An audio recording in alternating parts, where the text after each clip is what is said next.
हाँ, 17वां प्रकरण में तीसरा सूत्र है। इसमें कह रहे हैं, जैसे सल्लकी के पत्तों से प्रसन्न हुए हाथी को नीम के पत्ते हर्षित नहीं करते हैं, वैसे ही ये विषय आत्मा में रमण करने वाले को कभी नहीं हर्षित करते। तो कहा इसमें विषयों में आनंद है, उनसे सुख मिलता है, यह निर्विवाद है। निर्विवाद है।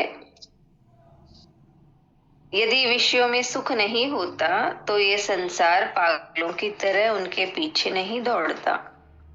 वह इस अंधी दौड़ में पड़ता ही नहीं। दुनिया में सुख है, आनंद है, यह संसारी का निजी अनुभव है।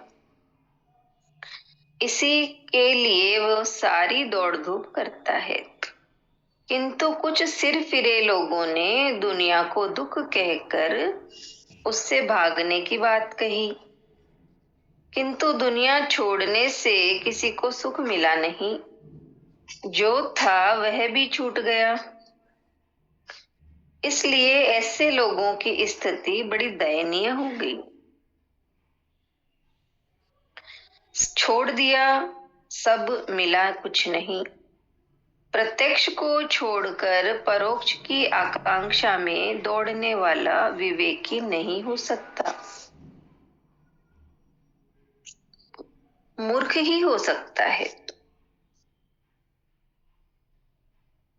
छोड़ना मिलने की शर्त नहीं है। यदि उच्च मिल गया तो निम्न अपने आप छूट जाएगा, छोड़ना नहीं पड़ेगा। अष्टावक्र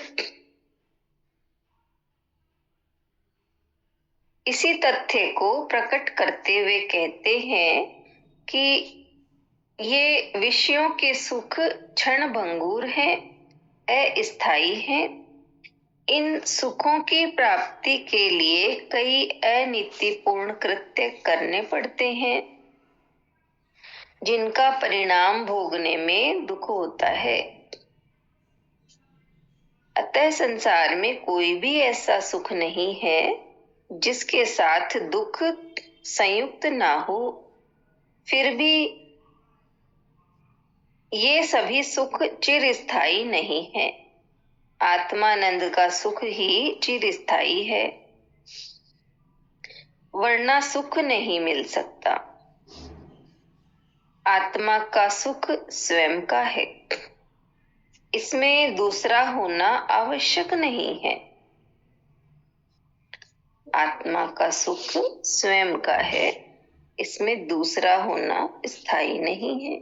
यानी मनुष्य को स्थूल में हम जैसे देखें सुख मिलता है, तो दूसरी कोई भी वस्तु हमें चाहिए, दूसरा तो हमें सुख मिलता है। जैसे गर्मी है तो एसी चाहिए, धन हो तभी हम अच्छे अच्छे गहने कपड़े खरीद सकते हैं।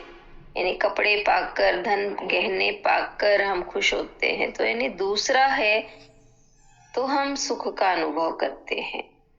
लेकिन आत्मा में आत्मा का सुख स्वयं का है, उसमें कोई दूसरे की आवश्यकता नहीं। इसलिए जिसने आत्मानंद का स्थायी सुख प्राप्त कर लिया, जो नित्य आत्मा में ही रमण करने वाला हो, उसे ये संसारिक सुख फीके ज्ञात होते हैं। इसलिए वह इनमें कभी रुचि नहीं लेता। जिस प्रकार सल्लकी के पत्तों से प्रसन्न हुए हाथी को नीम के पत्ते हर्षित नहीं करते, किंतु कई अज्ञानियों ने इससे उल्टा करना आरंभ किया कि पहले छोड़ो तो मिलेगा। इससे दुनिया विकृत हुई है, छूट भी गया वह मिला कुछ नहीं। ऐसा उपदेश दुनिया का अभिशाप बना, वरदान नहीं। इतना ही है। हमें इसमें बताया कि विषयों में आनंद है, उनसे सुख मिलता है, ये निर्विवाद है।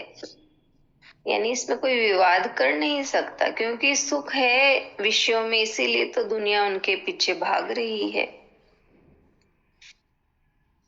सारी दुनिया वो सुख के लिए ही तो भाग रही है। लेकिन कुछ लोगों ने दुनिया को दुख कहा और उससे भागने की बात कही। लेकिन दुनिया को छोड़कर भागे तो भी सुख नहीं मिलता, वहां पर सुख नहीं मिला उन्हें, इसलिए उनके पास जो था वो भी छूट गया। यानी दुनिया, संसार, घर परिवार, धन सब कुछ था और छोड़ के भाग गए तो वो भी छूट गया उनके पास। इसलिए कहा कि सब कुछ छोड़ दो और मिलता कुछ भी नहीं।